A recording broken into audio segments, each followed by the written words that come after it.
Kurani, udhëzues gjithë kohor dhe gjithë hapësinor. Profeti alayhi salam na mëson: mësojeni Kur'anin, lexojeni atë dhe mësoni të tjerët me Kur'an. Hyrje. Kur'ani është fjala e Allahu xhelle shanuhu dërguar njerëzisë nëpërmjet Muhamedit alayhi salam. Ai është dhuratë për njerëzit, respekt, porosi dhe selami më i mirë.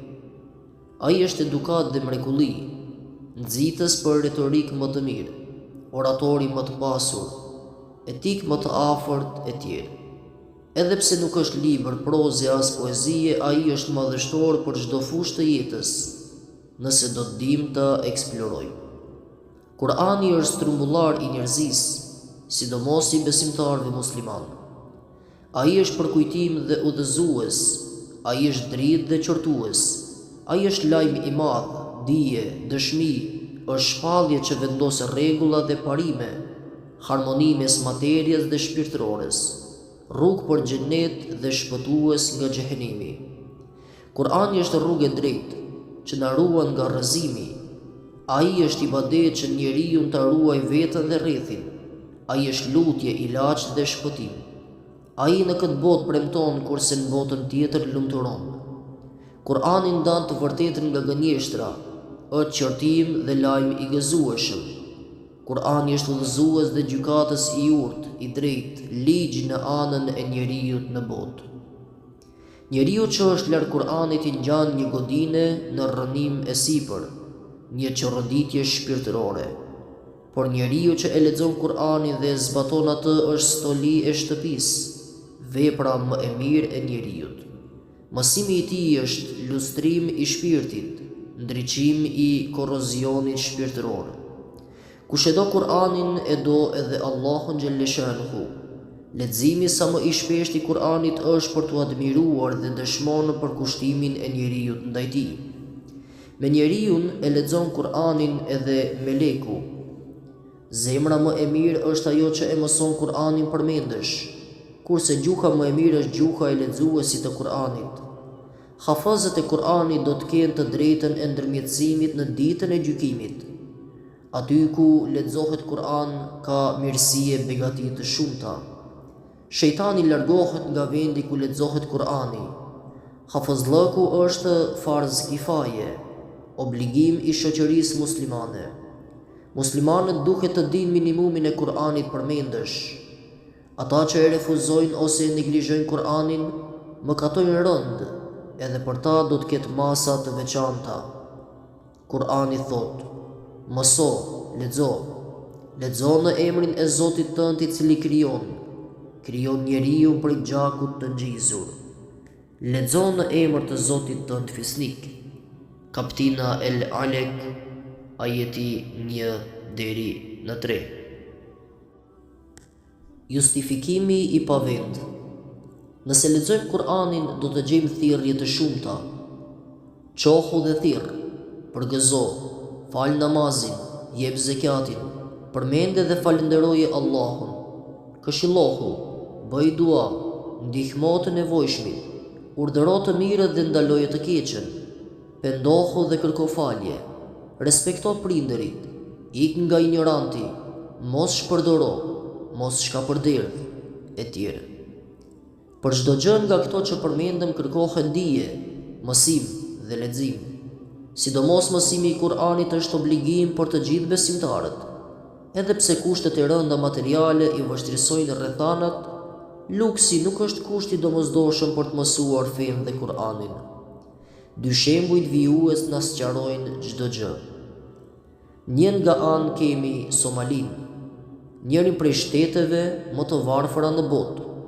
Edhe pse ky vend nuk ka kushte teknike, infrastrukturë të mjaftueshme, fëmijët e tyre qysh në fëmijëri të hershme mësojnë Kur'anin, nga pllakat e hershme, sepse nuk kanë libra, nuk kanë klase shkolla, nuk kanë banka shkollore, por kanë shumë hafëz dhe imam. Ata nuk heqin dorë nga leximi i Kur'anit, ata nuk ndahen nga Kur'ani. Edhe nga një statistik turke, rreth 80% e popullsisë së tyre janë hafëz. Ajo është në krye të listës së shteteve muslimane me hafaz.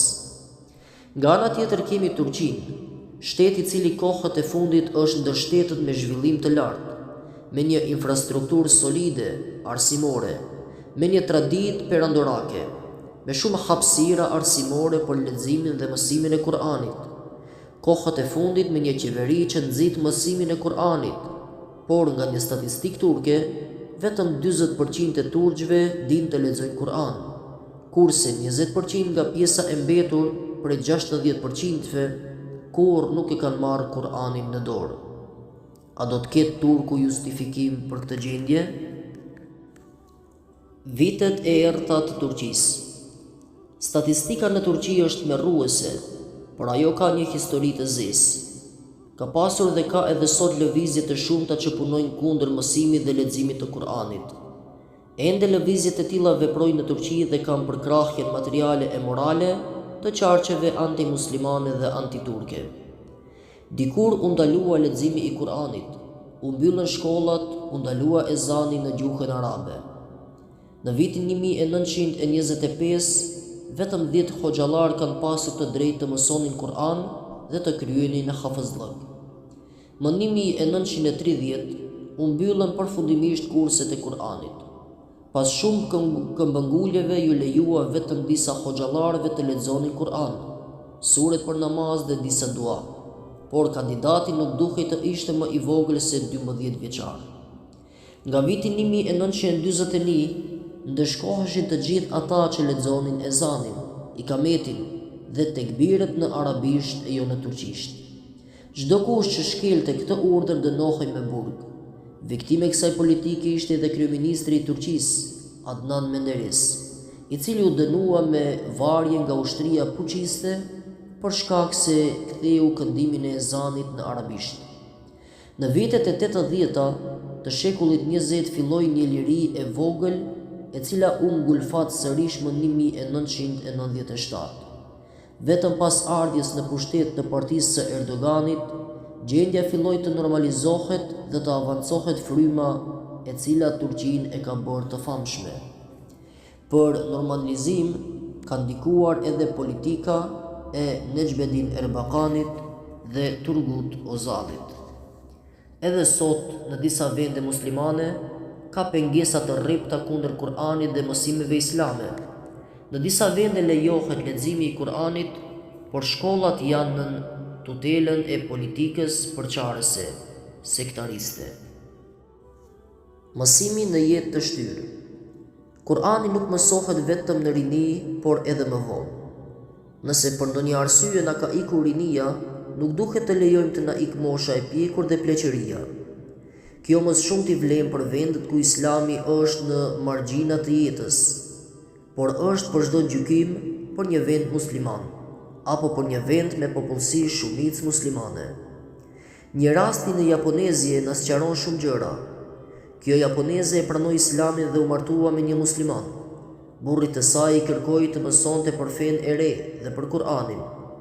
Burri mori vesh se një shkollë e tillë për femra ishte aty afër, prandaj dhe e regjistroi aty. Kur ajo shkoi në shkollë dhe shikoi aty njerëz të rritur e të vjetur, i pyeti: "Edhe ju tani jeni bërë musliman?" Mësimi i Islamit dhe i Kur'anit nga ata në moshë të rritur ka kuptim dhe justifikim, por rastet si të femrës japoneze, por asesi për një njeri që jeton në vendet tona si në Shkup, Prizren, Stamboll, Burs, në Kairo, në Riyadh, Sarajev e tjerë. Sot kemi mektebe të përgjithshme, mektebe Kur'ani, kemi medrese dhe fakultete islame, nuk kemi pengesa e probleme të funksionimit të mësimit të fesë. Por numri atyre që mësojnë për fenë dhe sidomos për lexim dhe Kur'anit është ende tejet i vogël. Njerëzit janë dhënë pas lodrave në thojza moderne, duke humbur shumë kohë. Që mos të humb lidhja tërësisht, Kur'ani është rrugë e mirë për t'u afruar me Zotin. Kur'ani është ilaç për trupin dhe gëzim për shpirtin. Kur'ani është gjerësi dhe pasuri. Ai forcon imanin dhe trondit zemrat. Besimtari që respekton Kur'anin respekton dhe Muhamedit alayhis salam, respekton Allahun si krijues i të gjithë botrave. Pejgamberi alayhis salam ka thënë: duke ju ankuar Allahut Gjellëshanhu. I dërguari ka thënë: Zoti im, populli im vërtet e ka marrë këtë Kur'an për tallje. Kaptina El Furqan, ajeti 30. Të kuptohet dhe t'jetohet. Kur'ani ishte preokupimi i muslimanëve të parë. Çdo gjë e harmonizonin me të, kurse aty ku kishte paqartësi e pyesnin Muhamedin a.s. për shpjegime të gjalla. Por këtë fat nuk e pati çdo briz. Ndaj neve na mbetet të sillemi në frymën e Kur'anit dhe në frymën e shpjegimeve të Muhamedit a.s. Interpretuesit pas tij, sahabët dhe tabiinët, janë një garanci e fortë që jemi në rrugë të mbarë. Lidhja jonë është Kur'ani sepse fizikisht nuk do të jemi së bashku. Pejgamberi a.s. ka thënë: Mësojeni Kur'anin, lexojeni atë dhe mësoni të tjerët me Kur'an. Hapi i parë është mësimi i të lexuarit Kur'anit, mësimi dhe të kuptuarit të tij, dhe mësimi i të tjerëve me Kur'an dhe mësimet e tij. Për të gjithë fazat, thënia e Osmanit radhiyallahu anhu është një ilustrim i mirë. Dita më e keqe në jetën time është dita kur nuk e shikoj Kur'anin. Kur'ani për të gjithë lexuesit e tij do të bëjë shefat, ndërmjetësim. Tash 1410 vite, nga viti 610-2020, Kur'ani thërret për mësim dhe lexim të tij. Kur'ani thërret dhe të mendohet për të studiohet dhe të shpërndahet mësimi i tij. Allahu i Madhërisht thotë: Ne do të tregojmë shenjat tona në horizont si edhe në vetë ata, derisa atyre të bëhet e qartë se ai Kur'ani është i vërtetë. Kaptina Fusilet, ajeti 53. Gjithashtu thotë: Ky është udhëzim, kurse ata që i kanë mohuar ajetet e Zotit të vet i pret dënimi i padurueshëm. Kaptina El Gjathje, ajeti 11. Gjithashtu thotë: Ky është udhërrëfyes për njerëzit dhe udhëzim e mëshirë për ata që janë të bindur. Kaptina El Gjathje, ajeti 20. Omeri radhiyallahu anhu u nis të vriste Muhamedin a.s. sepse kështu pat vendosur fisi i tij. Por dëgjimi i surës Taha të Kur'anit e gjynjëzoi atë. Përkundër tërbimit fillestar, ai u zbut sepse meditimi rreth Kur'anit e mposhti nga brenda, jo verbërisht, por racionalisht, emocionalisht dhe shpirtërisht. Shkoi te Muhamedi a.s. dhe deklaroi shahadetin pa e detyruar askush, pos brendësisë së vet. Ju keni parë se si kohët e fundit Islami përbuzet, shahet, ofendohet në të gjithë format e mundshme, individualisht dhe institucionalisht, për shkak të ca veprimeve të skajshme të individëve ose grupeve të caktuara muslimane. Në vend që të diskutohet për ta, ekstremistët, bota jo muslimane filloi të akuzonte Islamin si fe dhe muslimanët si zbatues të dhunës. U rrit urrëtia, u rrit përçmimi, u rrit dhuna ndaj muslimanëve në gjithë vendet. Disa prej tyre edhe vranë musliman, dogjën familje muslimane në gjumë, i sulmuan në metro dhe aeroplan. Kjo nxiti dhe një pjesë të vogël prej tyre të mendonin të mësonin rreth Islamit, madje edhe ta pranonin si fe të tyre. Ata u bindën se dhuna nuk ishte udhëzim nga Kur'ani, por me motive të tjera. Në këtë kohë kemi libra islam thuajse në çdo gjuhë. Mund të lexojmë, të mësojmë dhe të kuptojmë të vërtetën. Shpesh nuk na duhen mediat për të mësuar diçka, sepse për shkak të animit të tyre, më shumë na mashtrojnë se sa na mësojnë. Nëse nuk mund të bëhemi si Ebu Bekri Omeri, mund të bëhemi hija e tyre, pjesë e tyre, apo reflektim i tyre. Janë të paktë Kur'anët e gjallë.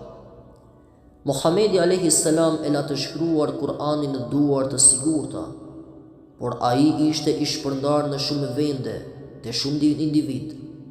Me propozimin e Omerit radhiyallahu anhu, Ebu Bekri radhiyallahu anhu dha urdhër që të bëhej redaktimi i Kur'anit, tubimi, verifikimi, menjanimi i ndonjë versioni me defekt. Kjo kopje ka ekzistuar gjatë kohës së këtyre dy halifëve të parë. Me rritjen e shtetit musliman me përfshirjen e shumë popujve, gjuhëve, feve, kulturave, u paraqit problemi i drejt leximit të Kur'anit. Prandaj Othmani dha urdhër që komisioni i hershëm me në krye Zeidin të bënte shumëzimin e mushafit në disa kopje për të plotësuar minimumin e kërkesave.